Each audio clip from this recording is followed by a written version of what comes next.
3 minutes past the hour of 9 o'clock. Good morning. Welcome to the KIX 96.5 morning show. Well, we love featuring independent artists on the KIX 96.5 morning show. And today we're heading to Fort Collins, Colorado to chat with singer-songwriter Matthew Wilburn Skinner.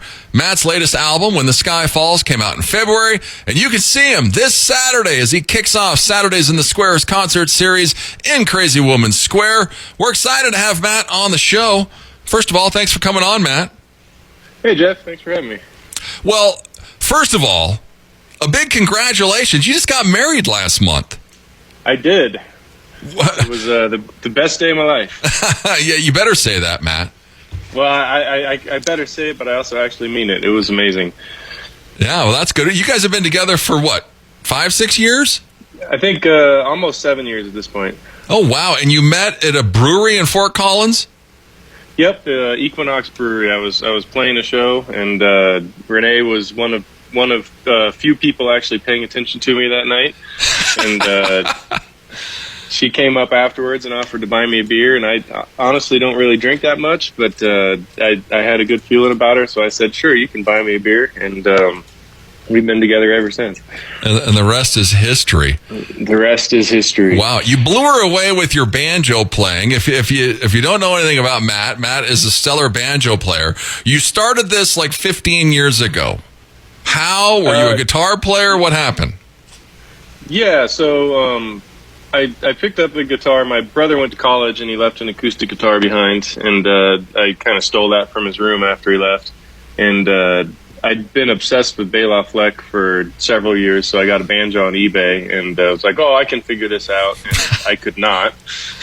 So I kind of put the banjo aside for 5 or 6 years, and started getting into open tunings on the guitar, and then one day picked the banjo back up and realized that I'd been teaching myself the banjo by learning open tunings, and yeah, I've been playing the banjo actually a lot more than the guitar, probably the last 10 years or so. So yeah, because people might have the misperception that, oh, you can play guitar, you can play the banjo, but it's completely different. The banjo is a weird instrument. Yeah, it's definitely possible, but you gotta think about it a little upside down, I think is a good way to put it. Yeah. So were you still in Iowa then? What were you doing when you started playing the banjo? Were you in college? I went to University of Iowa for an English degree. Wanted to be a writer and wrote several books, and no one ever wanted to read them or pick them up, so I'm still sitting on them. I'll probably end up releasing them independently here in the next year or two. But yeah, and then played in some bands in Iowa, and then got in a band called Tallgrass here in Iowa, and then we moved out here all together about 10 years ago. And we haven't played since COVID hit, so I've just been doing solo stuff the last couple of years. Yeah, I was going to talk about Tallgrass. So that started in Iowa. So did that bring you guys to Fort Collins because of the music scene, or why Fort Collins? Well, I lived with some guys from a band called Euphorchestra that they all moved out here probably 5 or 6 years before we did, and we kind of kept track of them and everything, and it looked like they were having a good time. And it is a great music scene in Colorado. When we were deciding to move, we kind of looked at Asheville, North Carolina, we looked at Austin, Texas, and we looked at Colorado, and we decided on Colorado. And then we all came out here independently from each other and checked out Denver and Boulder and Fort Collins. And Denver is a little too big, and Boulder is a little too expensive, and Fort Collins was that perfect porridge right there in the middle. So this is where we ended up. Yeah, and there's a ton of musicians in that area. Well, speaking of Tallgrass, it was you and two brothers, right? Yep, the Morfords. Yeah, like I said, we haven't played since pre-COVID, but they're still my best friends, and we'll probably get back out and start doing it at some point. We might change the name because we get confused for a bluegrass band around here. Yeah. And we're not really a bluegrass band, even though I got a banjo, so it's confusing, and I understand, but it's Tallgrass, not bluegrass. Dad, we actually have a shirt that says Tallgrass, not bluegrass. Oh, that's funny. Well, and Kimmy Bitter, her grass is always blue. So you guys got all kinds of grass, just not bluegrass. Yep.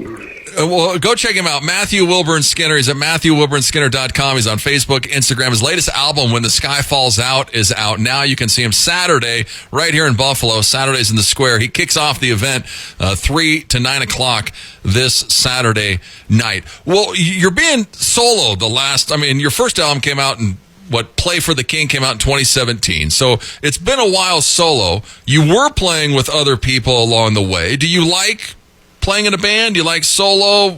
What? I think I like both of them, but for kind of different reasons. The other two guys in the band are literally two of the best musicians that I know. And so it's a real pleasure playing with them. But a lot of times we would get a little crazy, and sometimes it's a little easier to connect with an audience in some ways when I'm just playing by myself, at least to, let the songs kind of speak for themselves instead of trying to impress people with flashy licks and other kind of stuff. So, yeah, I love them both, but it's a very different animal. Yeah. Well, Play for the King came out in 2017. 6-year gap. Was it COVID? What was it? Well, actually, so I did Play for the King. Tallgrass was still doing quite a bit of stuff back then, but I'd written quite a few songs that weren't quite right for the band.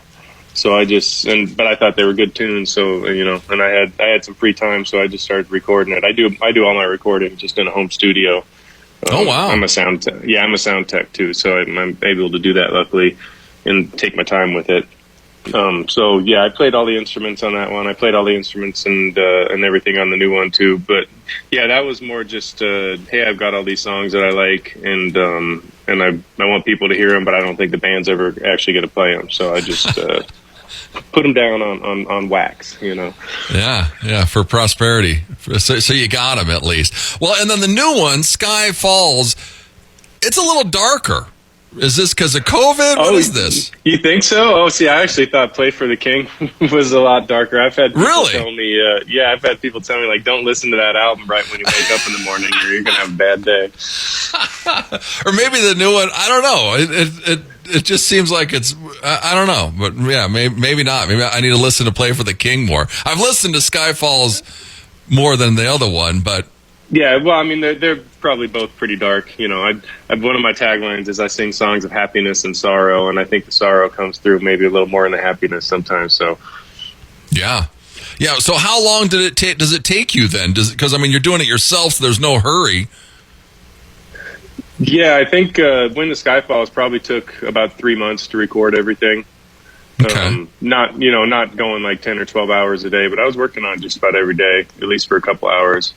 I'm going back into the studio at the end of June, and I'm going to do more of a real solo album, which is just me sitting down and catching live takes with my live setup. So that should actually only take a day. Yeah, I think that's going to be that'll be nice because otherwise it does start driving you a little nuts after about month 2. Yeah, I got to get this done. Well, that'll be a little more raw if you just hit record and play it. Yep. Yeah, and I'm doing that in the studio here in town with a friend, so it'll be a little less stressful too, not having to do everything myself. Yeah, I saw an interesting quote. You said that I used to play the banjo, and I thought I had to play as fast as I possibly could to entertain people, and now it's more putting it together, which was kind of funny. That's kind of like a guitar player. I want to learn how to shred. Then you realize, well, maybe that's not the best thing. I need to make like a tune out of this. Yeah, exactly. I think most 20-year-old guitar players probably have that attitude. You want to kind of play, shred, as you put it. But I have learned, I think, another part of that quote is it's easy to move people's feet when you're playing really fast, but it's not as easy to move their hearts. Yeah. And I'm a little more interested in that second half as I'm getting older, so... Yeah, we want a little more meaning, a little more feeling, and emotion. I love that's the one thing I love, emotion in songs. And really, if you go check out Matt's music, both albums, there's a lot of emotion in both of them, which is great. You really feel the music.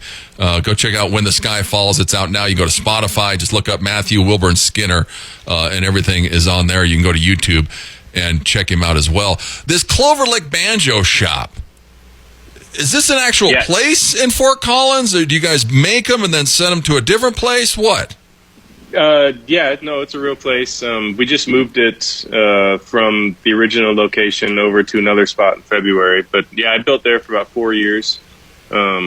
Yeah, when you hear like Clover Lake Banjo Shop, you think it's just like a music store, but it's a wood shop. We hand make banjos from start to finish. No CNC, no nothing like that. And it's a long process. I play Clover Lake banjos now. I've got 2 of them that I made for myself. And yeah, it's not the kind of thing that I ever thought I would do, because I was always more of a literary, not like an engineer type brain. But our grand luthier, master luthier Rooster taught me how to do it, and it was a really good experience. I haven't done it for a couple years because my shoulder started falling apart just a little bit, so I had to start hitting the gym and doing other things instead. But Well, and you mentioned it. It takes a while. How long does it take to build a banjo? it's a couple months the way that we were doing it. We had maybe 3 or 4 people working on them, and everybody would kind of be working on different parts, or everyone would have this particular order that they would work on. But yeah, it takes a lot longer than you'd think. It's not just kind of popping them out factory style. There's a lot of love and a lot of time put into every single one of them. Yeah, it looks like it. If you go look them up, Clover Lake Banjo Shop, and you can check out their products right there. Saturdays in the Square. How did they find you? What's your connection to Saturdays in the Square, Matt? Or did they seek you out, or what?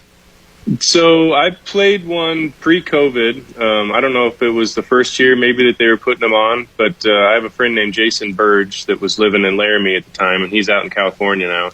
But he knew Dusty somehow, and he ended up then bringing me along for it. And then Dusty got back a hold of me this year, and I really loved Buffalo. I thought it was a beautiful little town. I loved that everybody was riding around on Gator 4x4s and everything downtown.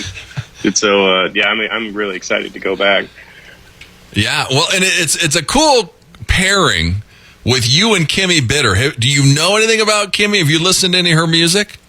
I listened to a couple of her songs, yeah, when I saw that we were playing together, and I thought they were great. And I think I'll be a good opening act for them. We'll ramp it up, and then I'm pretty sure she's got a full band on Saturday, so it should be a really fun time. Yeah, it's going to be great. Go and check them out. Saturdays in the Square. This Saturday is the very first one. Matthew Wilburn Skinner is going to be starting it. It's from 3 until 9 o'clock. Kimmy Bitter is the headliner. This Saturdays in the Square in Crazy Woman Square right here in downtown Buffalo. Well, you mentioned you're an English major. How does that, that's got to help you writing songs, or maybe it hurts you because you're thinking too much into it. What's your writing process like then, Matt? I think, yeah, right after I graduated college, each song would probably take me at least a couple weeks, because I was probably a little too precise with some things. Yeah. But I think, yeah, in general though, it's been a big help. I was always kind of an avid reader and everything, but yeah, you try and take your time with the lyrics, make them actually mean something. I don't remember who this quote is from, but it's helped me along the way. And there's a million different ways to say anything, and it's very unlikely that you're going to come up with the best way to say it with your very first idea. But also, you don't want to sit there and go through a million different a million different lines before you finally settle on one. So I think these days, I try and get a song done in about 2 or 3 days, and I'm pretty happy with it.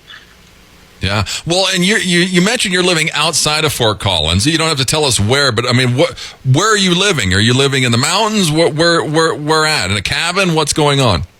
I'm in the foothills outside of Fort Collins, up by Horsetooth Reservoir. Okay. Which is why we're talking on Facebook Messenger right now instead of a telephone, because my reception is somewhat spotty up here. But yeah, me and the wife moved out here a couple years ago. We bought a house, and it's absolutely beautiful. I feel like I live in paradise out here, so I'm a very lucky person. Oh, it's gorgeous up there too. Yep, yeah, especially this year. I don't know about y'all up there, but we've been getting so much rain. Everything's really green, and besides all the ticks that are running around because it's so wet, yeah, it's perfect. Yeah, we have the same problem. It's going to be a gorgeous drive when you come up here, because it's going to be all green, and yeah, it looks great up here. It looks like Ireland up here. It's insane. Yeah, exactly. Yeah, it looks like Ireland down here too. That's exactly what I say. Yeah, and I just checked the weather actually for Buffalo on Saturday. It looks like we got 72 degrees and sunny, so let's get it. Yeah, exactly. You might have a little bit of window since it's been raining every afternoon. Hopefully you won't get any on Saturday. Matthew Wilburn Skinner, go check him out. MatthewWilburnskinner.com. He's on Facebook, Instagram. His latest album, When the Sky Falls Out, is out now. You can see him this Saturday, 3 until 9 o'clock. Get there at 3 because Matt's kicking off the show in Crazy Woman Square right here in downtown Buffalo. Rosie, we're going to play it. Give us a little bit of info about the song Rosie. So Rosie is the name of the shop dog at Cloverleaf Banjo Shop, actually, and I was living on the property for a couple years. Me and the wife built a little tiny house, and we were living there. And I was up probably 3 or 4 in the morning, and what we call our warehouse, but it's not really a warehouse. It's just like a room that we had next to the actual building shop. But me and Rosie were hanging out, and I decided that I'd write a song about her. And you know, as most songs do, she got about 2 or 3 lines in the beginning, and then it turned into you know, ponderings about life and death and love and loss and you know, all sorts of other things. But yeah, it's based off of her, and it went off in several other different directions. So yeah, because what's the "Bottle It Up" reference?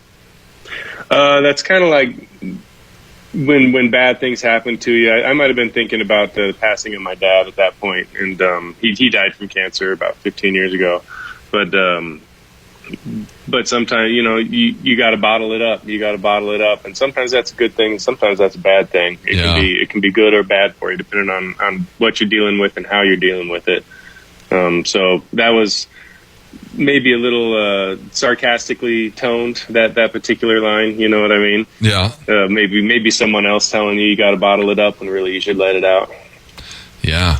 Don't miss him this Saturday. Saturdays in the Square right here in Buffalo. Go check out his latest album, When the Sky Falls. It is out now. MatthewWilburnskinner.com. Well, Matt, thanks so much for coming on. Heck yeah, my pleasure, Jeff. Really good to talk to you. Safe travels, and we'll see you Saturday. Awesome. I'm really looking forward to it. It's Matthew Wilburn Skinner. It's Rosie. It's KIX 96.5.